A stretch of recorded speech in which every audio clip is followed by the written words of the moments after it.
is some Yuca cheese sticks from scratch. I have prepared it up with mojo dipping sauce and my devilish Troy hot sauce. If you'd like to learn how to make this, just come along and I'll show you how. Thank you. Hey guys, have I got a treat for you this morning? For this recipe, really all you need, 4 ingredients. You're gonna need a pot large enough to house your yuca, cheese of your choice, but you want cheese that melts easily, and some yuca and some oil for deep fry. Here's my yuca. I get la fe yuca, but what we're gonna be doing is boiling the yuca with a little bit of salt. When the yuca is tender, but not gooey, but just tender enough that when you pull a fork through, it's soft, then you remove it, and then you're gonna mash it as you would mashed potatoes. What we're gonna do is we're going to, as the yuca is hot and you're mashing it, we're gonna incorporate the cheeses. And what we're making is yuca cheese sticks. And open my yuca, like so. I'm gonna first rinse it in some hot water. I'm not gonna use all of it. I think I'm just gonna make a little bit, so half of a bag. And I'm gonna do this. And this is really a very simple recipe. The only thing is you have to plan for it, because once your yuca is tender and you start mashing it like you would mashed potatoes, you add your cheese and you form your cheese sticks. You put them on a cookie sheet, and you have to let them rest so they can get totally cold. And then once they're completely cold, then you deep fry them. And the deep frying, doing it this way, doesn't require you to put any flour or any coating on it. You can just deep fry it just like that. But I'll show you step-by-step process. Right now, all I'm gonna do is rinse my yuca. I want to add salt to taste, but keep in mind that your cheese does have salt in it. So depending on the cheese that you use, so keep that in mind. These yuca cheese sticks are absolutely amazing. I'm just cleaning the bottom of it because it's wet, the bottom of the pot, so it doesn't start going because of this type of stove. And then I'm gonna put them here. I might add a couple of more pieces. Let me just rinse a couple more to add it, because I don't know that that's gonna be enough, but I do have quite a bit of cheese and I don't want my cheese to go to waste, so that's why I'm doing that. I'm gonna add my salt, and I'll bring you back to show you what it looks like when it's tender, when it's ready for you to take off the stove, okay? Hey guys, I'm bringing you back just to show you that it started boiling. So now we're gonna count. It shouldn't take very long, so I'm just going to time it and see from the time it started boiling to when the yucas are tender. Keep in mind that how long it takes depends on the yuca itself. Some yucas will take, depending on it, it'll take a little bit longer, and some will take a little bit less, give or take, okay? Hey guys, so my yuca is done, and I've already strained all the water. When it started boiling, for it to be done was a total of 10 minutes. But you see, this is what you're looking for, that it's, now, there'll be some that won't be quite as, as tender, but they won't be hard either. So it just depends on the yuca, see that? So now all I'm gonna do is, I'm gonna mash it, but I also wanna show you, and I've shown you this before. You see this on the yuca? These are normally in the middle of the yuca, and these need to come out. Now, see that? Alrighty, let me fix this again. So what ends up happening is, it'll be in the middle of it, But if you can't get all of it, don't worry about it, because once you start mashing it and putting it together, see, there's another one. You'll be able to pick them out. So all I'm gonna do now is mash it while it's hot, and any bits that are hard, I'm gonna pull out, okay? And all I'm gonna do is this, see? Just like you're doing mashed potatoes, really. It's fine. See, when I was telling you that you can find it, like, look at this big one. See, this is what you want out of there. So I'm gonna do this. And I'm gonna add a little bit of butter. Let's add a little bit of butter. About so, I guess a tablespoon. I don't know. Something like that. And then I'm gonna start adding my cheeses. And if I feel that it's not pliable enough, then I'll add a little bit more butter as I go around. And now I'm gonna add my cheese to it, because you want to add your cheese while it's hot so it can melt in there. I used half of it yesterday, but you can certainly just add this type of cheese. It gets it really nice and creamy, and it gives it a really nice flavor. So you can do that as well. But I like to use what I have at hand, so that's why I'm not worried about it. And I'm gonna add some of my Asiago cheese. And oops, I put a little bit too much. That's okay too. If you like it cheesy, add enough. If you don't like it that cheesy, don't add as much. It's totally up to you. I'm gonna add this cheese because I had it. And what I'm gonna do is cut it up real fast. If you like a little bit of a spiciness to it, you can certainly add that pepper jack cheese, and it gives it a little kick. So you can certainly do that as well. It's up to you. This is all the cheese that I'm gonna add to it.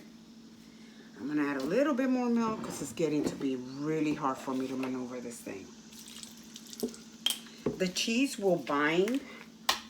It will bind the yuca, so that's why you don't need to really worry a whole lot about it. You just want to make sure that it will blend and melt it.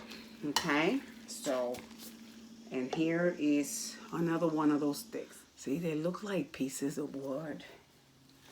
Okay, I want to make sure that you get everything done, and the minute that you're able to handle it, you start shaping it. I can't wait to show you what this thing is like when it's done. So that's 2 tablespoons of butter. You got to kind of gauge it. I just want to show you the consistency so that you have an idea of what you're looking for, okay? Okay, that's good.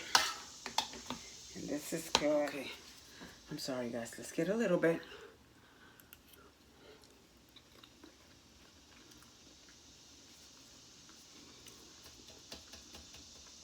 It is pretty darn good.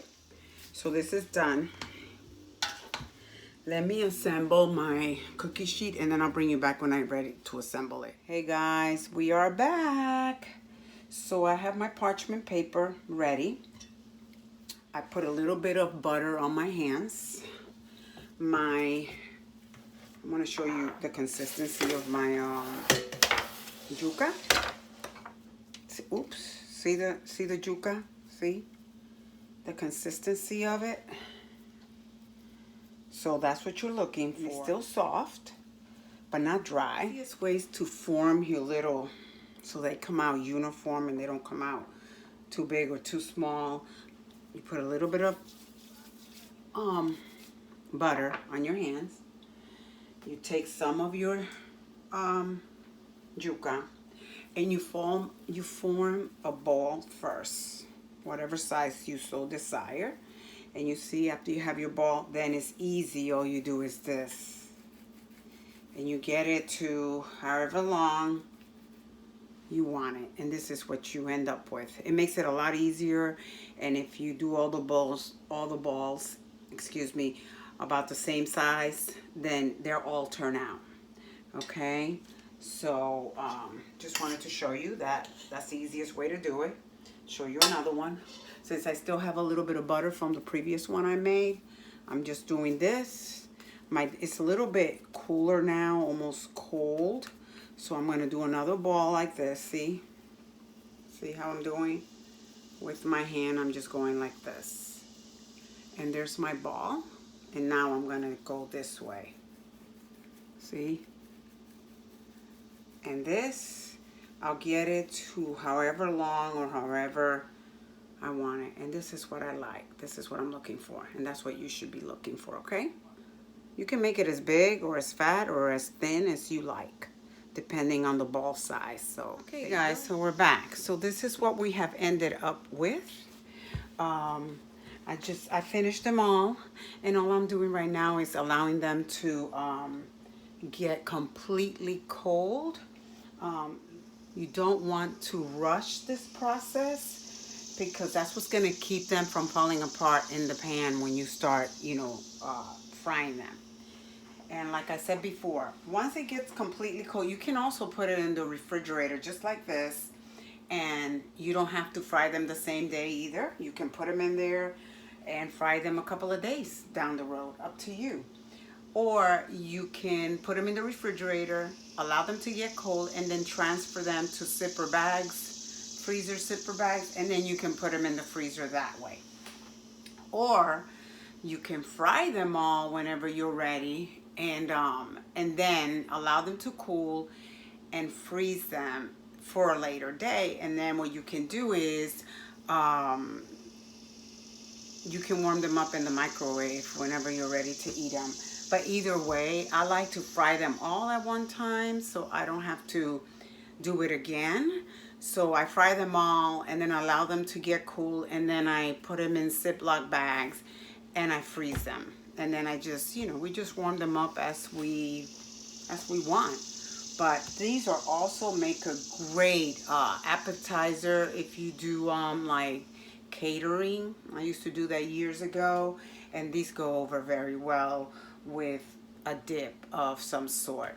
It could be a garlic dip, sweet and sour dip, or spicy or whatever, yeah, or a chimichurri kind of dip. We're ready to bring this home.